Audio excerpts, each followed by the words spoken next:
저희는 주말 부부였습니다. 두 번 다시 저의 결혼 생활에 대해 말할 일이 없을 줄 알았는데 또 이렇게 주저리 꺼내놓게 되네요. 사람이 한 사람을 만나 결혼해서 평생을 산다는 게 참 쉬운 일은 아니죠. 서로의 노력이 필요하고 배려가 필요해야 결혼 생활도 유지가 되는 것 같아요. 부부는 신뢰가 깨지면 모든 게 한순간에 다 무너지는 것 같습니다. 저희는 신뢰가 굉장히 두터운 부부였습니다. 그래서 저희가 사정상 주말 부부로 하게 되어도 남편을 믿고 그렇게 살게 되었어요. 주말 부부를 하게 된 것은 남편이 경험도 없는 사업을 시작하면서부터였습니다. 처음엔 지인빨, 개업빨이라고 하나요? 처음엔 너무 잘 되어서 무서울 정도였죠. 정말 남편 말 따라 떼부자 되는 줄 알았습니다. 괜히 남편 사업을 말린 게 무색할 정도였지요. 그런데 시간이 갈수록 경험이라는 게 얼마나 무섭다는 것을 실감했습니다. 남편 또한 경험 없이는 뭐든지 도전에 신중을 기해야 한다는 것을 사업이 망하고 나서야 그때 뼈저리게 알게 되었죠. 그러면서 한순간에 사업이 무너져가는 압박을 못 이겨 남편은 하루가 멀다 하고 못 먹던 술을 먹기 시작했고 심지어 어렵게 끊었던 담배까지 피더군요. 옆에서 보기에도 너무 힘들었어요. 나중에는 결국 경제적으로 어려움을 겪기 시작했어요. 사실 남편이 무턱대고 사업을 시작할 수 있었던 것은 시부모님 두 분께서 워낙 아들아들 하셔서 남편이 해달라고 하는 것은 묻지도 따지지도 않고 정말 무턱대고 해주시는 분들이세요. 제가 봤을 때는 남편이 좀 경험을 쌓아서 했으면 하는데 시부모님들까지 으쌰으쌰 하니까 그거에 더 들떠서 일을 저지르더군요.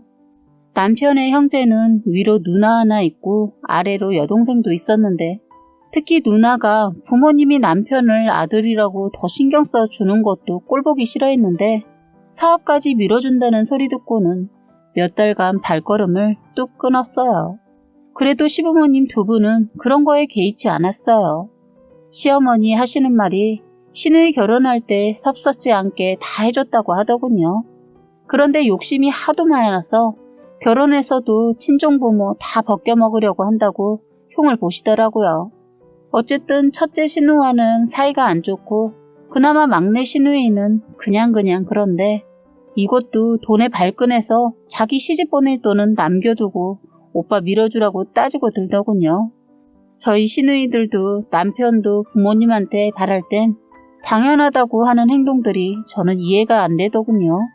저는 어렵게 시골에서 자라서 부모님 생각하면 마음이 저리고 시린데 이것들은 하나같이 이기적이더군요. 남편이 처음부터 저랬으면 저도 만나지 않았을 텐데 연애 때나 신혼 때는 그러지 않았거든요. 그런데 시부모님한테 재산을 상속받고 나서는 제가 그동안 봐왔던 사람 맞나 싶을 정도로 사치도 늘고 허세가 이걸 끝까지 살아 마라 할 정도로 변하는데 사람 한순간에 변하니까 정이 뚝 떨어지게 되더군요. 제 기분에 상관없이 시어머니, 시아버지, 남편 이렇게 똘똘 뭉쳐서 사업을 시작했어요. 아버님, 부모님한테 물려받은 논이며 산 다 정리해서 딸들 몇 푼 떼주고 나머지는 남편한테 투자를 했어요. 그게 아주 큰 실수였지요. 아버님은 전 재산을 다 몰빵한 거죠. 남편이 아버님께 사업에 대해 설명을 드렸을 때 완전 획하게 설명하더라고요. 저도 솔깃할 정도였으니 기가 얇으신 아버님과 어머님, 남편한테 넘어갔죠.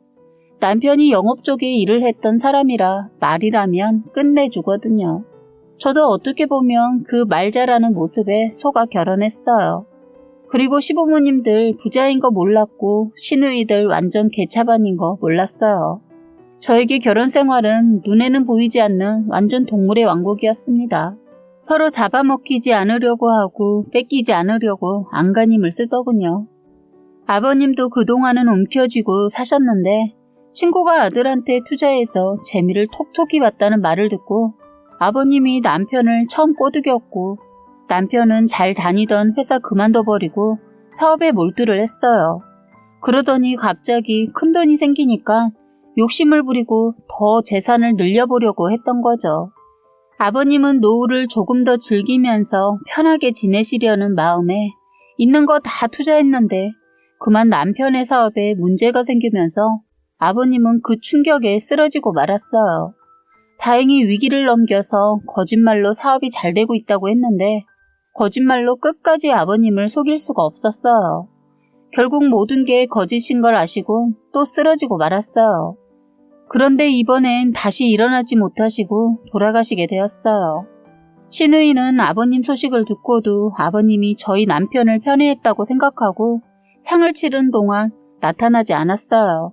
사실 아버님은 투자 목적이었는데 그거에 오해가 생겼던 것 같더라고요. 구차하게 전화해서 알리지 않았습니다. 이미 마음을 돌려버렸는데 그걸 제가 나서서 신경 쓴다고 달라질 게 없더군요. 그렇게 저희는 아버님 상을 치르고 시부모님 집도 넘어가게 되었는데 다행히 저희 집은 건질 수 있어서 결국 저희 집에서 함께 합가를 하게 되었어요. 저의 고난의 시작은 이제부터였던 것 같습니다. 결혼해서 하루를 어머니와 온종일 있어 본 적이 없었는데 처음으로 같이 있는데 왜 그렇게 숨이 막히던지 미쳐버리는 줄 알았습니다. 그리고 하나같이 다들 집순이라 새끼를 다 챙겨야 했어요. 처음엔 남편도 집 밖으로 나가지 않았는데 제가 그동안 참았던 핵폭탄이 터지면서 그때서야 선배 소개로 집에서 한 2시간 거리 되는 곳에 일거리가 있는데 해볼 생각 없냐고 해서 고민 끝에 그곳으로 가게 되었어요. 사업 망하기 전부터 그 선배라는 사람이 빨리 접고 다른 일 하라고 일자리를 알아봐 줬는데 고집을 부리더니 망하고 나서는 자존심에 허드렛 일에는 아예 선을 그어버리고 관심을 두지 않다가 시어머니, 시누이 저 사이에서 살아남기 힘듦을 알고는 멀리 피해버리더군요. 비겁한 자식이란 생각이 들었지만 그래도 일을 한다고 하니까 용서가 되더군요. 남편이 직장을 구해 나가기 전까진 저도 나가서 돈을 벌지 않았어요. 왜냐면 다들 집구석에서 먹고 놀고 있는데 저 혼자 나가서 돈 버는 것이 열이 받았어요. 2주 정도 일을 했었는데 일을 하고 퇴근하면 돌아버리는 줄 알았거든요. 집에 사람이 몇 명이나 있으면서 청소도 하나도 안 되어 있고 싱크대에 산더미처럼 쌓여놓은 그릇을 보니까 몸에서 천불이 났어요. 이대로 가다가는 제가 이씨 집안의 가정부가 되겠더라고요. 저는 시어머니가 있든 말든 전혀 개의치 않고 싱크대에 어머니가 아끼는 그릇이 그대로 담가져 있길래 가스레인지에 라면 먹고 국물까지 그대로 놓아둔 큰 냄비를 들어 싱크대에 던져버렸어요. 그걸로도 성이 안 차서 들어서 몇 번을 내리쳤어요. 그릇은 한순간에 다 아작이 났고 어찌나 힘있게 내리쳤는지 냄비가 다 구겨졌더군요. 다들 거실에서 TV를 보다가 놀라서 부엌으로 뛰쳐나오더니 시어머니 그릇부터 챙기면서 한다는 말이 너 지금 설거지 안 해놨다고 시애미한테 지금 쉬라도 하냐? 내가 지금 이렇게 사는 게 누구 때문인데 어디서 버릇없이 못돼 처먹은 행동을 해? 친정에서 그렇게 배웠냐? 라고 하더군요. 시어머니 하지 말아야 할 말을 뱉은 거죠. 시한폭탄을 안고 있는 저를 건드렸어요. 저는 그날 그동안 쌓인 게 터지고 말았습니다. 이 사람 사업에 바람 들었을 때 저는 말렸어요. 그런데 사업이라고 등 떠민 사람 제가 아니고 부모님이었다는 거 잊으셨어요? 왜 제 탓을 하고 심지어 친정까지 거들먹거리세요? 왜 이제 와서 그 책임을 저한테 떠넘기시는데요? 하자 또 한다는 소리가 친정이라도 잘 살아야 기울어진 집안 회복이라도 하지 하면서 제 속을 긁더군요. 시어머니 완전 끝을 가자는 것 같았어요. 그런데 그때 시누이까지 합세해서 저를 몰아가더군요. 시누이 이것이 똥오줌 못 가누고 언니 너무한 거 아니에요? 언니네 때문에 나도 지금 이러고 있는 거잖아요. 내 방도 없이 조카들 방에서 저도 참고 있는데 언니가 뭘 잘했다고 이러세요? 하는데 잘됐다 싶었어요. 언제 한번 날 잡아 저것부터 잡으려고 했는데 알아서 지 무덤을 파더군요. 아가씨, 제가 분명히 아가씨는 제가 따로 사시라고 어떻게 해서든 월세 정도 얻을 돈 도움 준다고 했는데 스스로 싫다고 하고 이 집으로 들어왔으면서 왜 그딴 말을 하죠? 그리고 여기가 호텔이에요? 밥값은 하셔야죠. 지금 사는 곳이 달라지고 사는 방식이 달라졌으면 생활했던 습관도 하나하나 바꿔가면서 현실을 맞춰가야 하는 거 아니냐고요. 지금 나이가 몇인데 자기 속옷 하나 제대로 빨지도 않고 세탁실에 떡하니 벌려놔요. 어머님도 딸 하나 정말 잘 키우셨네요. 하자 신우이 발끈에서는 이것이 위아래도 없이 달라들고 시어머니 할 말 없으니까 그런 신우이한테 욕을 하면서 그만하라고 잘한 거 없다고 뭐라 하시더군요. 저는 이때다 싶어서 그럼 지금이라도 두 분 다 여기 계시지 말고 나가세요. 라고 했어요. 그러자 남편이 당신 지금 뭐라고 한 거야? 어떻게? 무슨 돈이 있다고 나가? 하길래 그러니까 돈을 벌라고 다들 돈이 어디에서 떨어져? 왜들 방구석에 처박혀서 돈이 나오기만을 바라고 있냐고. 아가씨도 이제 다음 달부터 생활비 내세요. 어머님은 애들 봐주면서 용돈 조금이라도 드릴 수 있도록 해볼게요. 다들 이제 생각들 좀 하고 사세요. 말하고 저는 방으로 들어왔어요. 시어머니 그나마 집에서 쫓겨나지 않은 것만으로도 안심인지 제 말에 따르더군요. 그리고 남편도 그렇게 해서 따로 나가 살면서 일을 시작했어요. 그런데 시누이 이것이 엄청나고 아주 더러운 일을 저지르고 있었더군요. 아주 더러워서 입 밖으로 꺼내기도 힘드네요. 저는 아침에 8시면 출근 시간에 늦지 않게 집에서 나가고 시어머니는 애들이 8시 반쯤 애들 원에 데려다주고 살림을 도맡아 하십니다. 그리고 시누이도 지금까지 일이라고는 해본 적이 없던 사람이 집에서 쫓겨나기 싫었던지 분식집에서 파트타임으로 일을 하게 되었어요. 워낙 이쁘장하게 생기고 여리여리해서 일을 잘할지 궁금했는데 그만두지 않고 잘 버티더군요. 다들 일을 하게 되고 자기 자리에서 최선을 다하고 살다 보니까 어느 정도 안정이 되어가고 있는 것 같았어요. 저는 그런 줄만 알았습니다. 그런데 언젠가부터 저희 안방에서 남자 냄새가 나는 것 같은 거예요. 남편도 집에 없고 시어머니와 시누이 그리고 애 둘 저 이렇게 생활하고 있는데 말입니다. 그리고 하루는 일이 평소보다 일찍 끝나서 은행 볼일을 보려고 안방을 서둘러 갔는데 남편 화장품 냄새도 아니고 약간 생소한 냄새의 화장품 냄새가 나는 거예요. 그땐 그 냄새가 뭔지 신경 쓰이기만 했지 저를 경악하게 만들 정도의 일이 있었을 거라는 건 생각도 못했습니다. 그날도 저는 바빠서 서둘러 집을 나왔기 때문에 끝까지 신경 쓰지 못했네요. 어머님도 계시지 않아서 물어볼 수가 없었어요.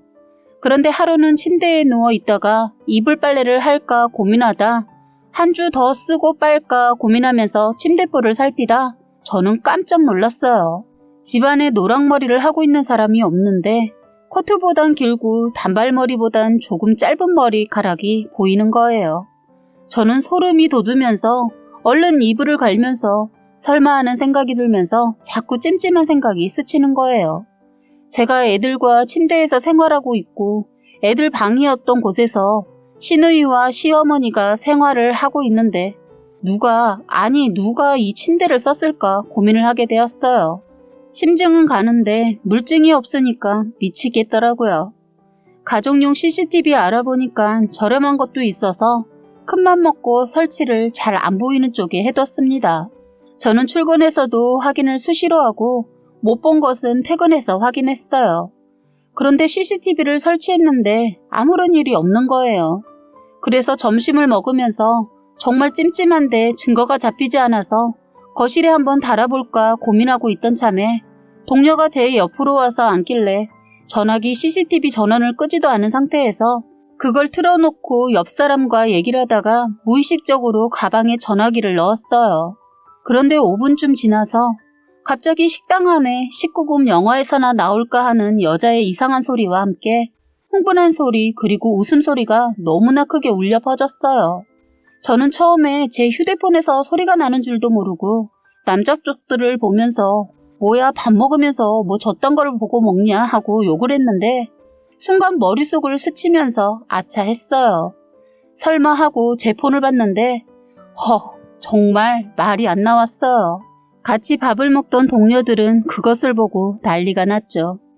완전 시누이하고 남자하고 뒤엉켜서 아주 생쇼를 하고 있었어요. 순간 놀라 볼륨을 낮췄는데 이대로 있다가 나중에 말할까 하다 중요한 순간에 저는 이것들을 놀래주기 위해 소리쳤습니다. 야, 니들 지금 거기서 뭐 하는 짓이야? 둘은 서로에게 너무 빠져서 제 목소리를 듣지 못하는 것 같더군요. 저는 더 크게 소리 질렀어요. 이선아, 너 지금 할 짓이 없어서 오빠 방에서 그 짓을 하는 거야? 하자 그때 제 목소리를 들었는지 주변을 살피기 시작하더군요.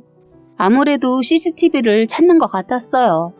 신우이 이것은 실오라기 하나 걸치지 않은 상태에서 그것을 발견하고는 방바닥에 내동댕이 치는지 순간 화면이 정지가 되었어요.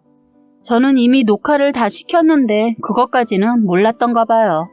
제 동료들은 저보고 머리 잘 썼다고 하면서 아주 보기 좋게 한 방 먹였다고 자기들이 더 속 시원하다고 하더군요. 그 노랑머리 정체는 바로 신우이와 함께 있던 놈 거였어요. 신우이 이것이 그동안 남자를 집으로 불러들여 제 침대에서 그 짓을 했던 거였어요. 시어머니 시장을 가거나 아무튼 집을 비운 사이에 와서 그것도 제 방에서 그딴 짓을 했다는 게 아주 더럽고 불결했어요. 저는 일을 끝내고 서둘러 집으로 갔는데 아가씨는 없었어요. 저에게 창피했던지 저를 피해 집을 나가버렸더군요. 그렇게 해서 아가씨는 제 집에서 자연스럽게 지발로 나갔고 다음으로 시어머니와 남편입니다. 저는 아가씨에 대한 이런 엄청난 사건을 시어머니한테 말했더니 그거 하나 이해 못해주냐고 되려 저한테 뭐라 하는 거예요. 돈도 없고 지 방도 없어서 새언니 방 좀 빌려 쓴 거 가지고 난리친다며 뭐라 하는데 시어머니랑도 살기 싫었어요. 시어머니한테는 어머니 방이라고 그렇게 말하지 마세요. 아는 사람이 그렇다고 해도 기분 찜찜한데 낯선 사람이 제 방에서 뒹굴었다고 하니까 역겨워요. 어머니 이게 이해되세요? 전 이해 못해요. 하자 시어머니 한다는 말이 그래서 네 시누이 쫓아내니까 속 시원하냐? 제가 쫓아낸 게 아니고 자기 발로 나간 거죠. 자기도 저보기 얼마나 부끄러우면 그랬겠어요. 어머니도 이 집에 더 계시고 싶으면 가만히 있으세요. 하자 시어머니 갑자기 방바닥에 덜퍼덕 주저앉아 전현이 이제 시애미도 버리려고 한다고 소리 지르는데 꼴보기 싫었어요.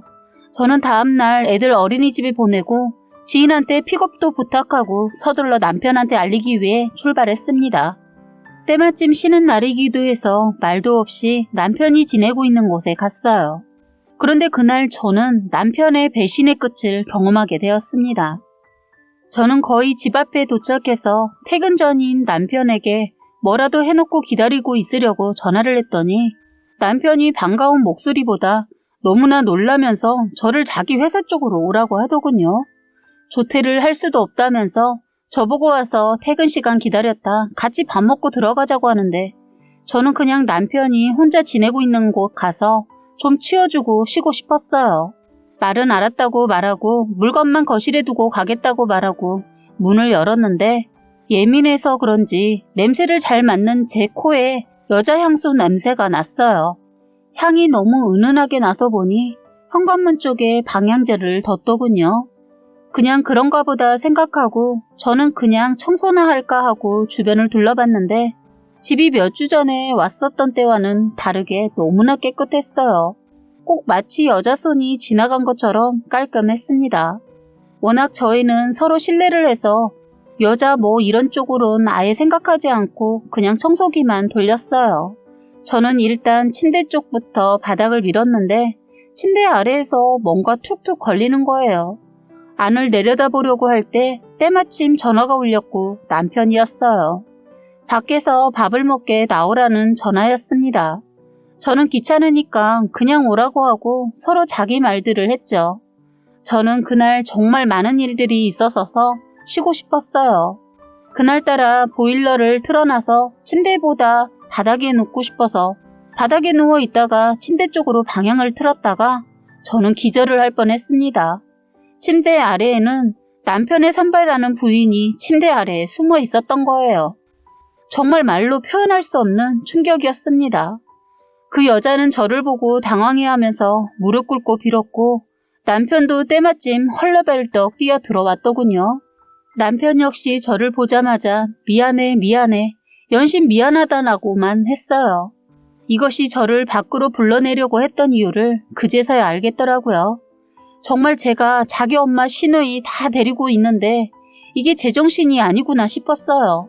저는 절대로 둘 다 용서하지 않겠다고 했더니 둘 다 제발 선배한테 말하지 말아달라고 빌더군요. 그 여자 자기 남편한테 말하면 자기 죽는다고 손이 발이 되게 빌고 있었는데 그때 그 선배라는 사람이 저희 말하고 있는 것을 듣고야 말았습니다. 둘 다 저에게 무릎 꿇고 빌고 있는 모습을 봤기 때문에 딱 봐도 어떤 상황인지 짐작을 하는 것 같았어요. 그 선배라는 사람이 같이 술을 먹으려고 했던지 손에 술하고 안주가 들려 있더군요. 그 선배라는 남자는 가지고 있던 것을 그 여자를 향해 바닥에 힘껏 내팽개 쳤어요. 그 순간 소주병이 터지고 집안은 술 냄새와 여자 울음소리로 방 안을 가득 메웠어요. 그 남자는 남편의 멱살을 잡고 이 새끼가 은혜를 원수로 갚아 하면서 얼굴에 주먹질을 날렸고 그 여자 머리채를 잡고 흔들어 버리더니 어디 할 짓이 없어서 남편 후배를 건드려 넌 그 벌은 죽어서나 고칠 거야 하더군요. 아무래도 여자는 이번 일이 몇 번 있었던 것 같았어요. 정말 손 안 대고 코 푼다는 말이 실감나도록 그 남자는 남편과 자기 아내를 사정없이 팼어요. 저도 본 것은 있어서 괜히 저까지 피해가 올까봐 말리는 신용은 했습니다. 결국 신고 들어오고 난리가 아니었어요. 저는 집으로 올라와 이혼을 준비했고 시어머니 나중에 사정을 알고 이것 또한 제 탓으로 말하더군요. 제가 당신 아들을 밖으로 내몰아서 바람이 났다고 아주 얼토당토하는 말을 하길래 이번엔 시어머니도 버려야겠다 생각했어요. 저는 남편 놈 연락해서 자기 엄마 데려가라고 했어요. 시어머니 끝까지 안 가겠다는 거 남편이 와서 데려갔습니다. 저희 친정 부모님이 올라오셔서 한바탕 더 난리가 났고 결국 이혼은 그리 어렵지 않게 했습니다. 아주 지긋지긋하게 세 사람을 다 끊어내게 되어 어찌나 속이 시원하던지 저는 살던 집 정리하고 시골에 내려가 친정 부모님 근처에서 살고 있습니다. 그리고 그 선배라는 사람의 와이프는 이혼해주지 않아서 고통스럽게 그 남자 옆에서 숨죽여 산다고 들었네요. 그 남자로서는 최고의 복수라 생각해서 놔주지 않는 것 같아요. 다 자업자득이 아닌가 싶습니다. 남의 가슴에 못 박고 절대로 행복하면 안 되죠. 그래야 공평한 것 같다는 생각이 듭니다. 처음엔 제 사연을 여러분들한테 이렇게 꺼내놓기 망설였는데 말하고 나니 속이 시원하고 홀가분해졌어요. 이젠 당분간은 어떠한 생각도 하지 않고 살고 싶습니다. 지금까지 여러분의 소중한 사연을 읽어드리는 해바라기 사연방이었습니다. 구독과 좋아요, 알림 설정 부탁드리겠습니다.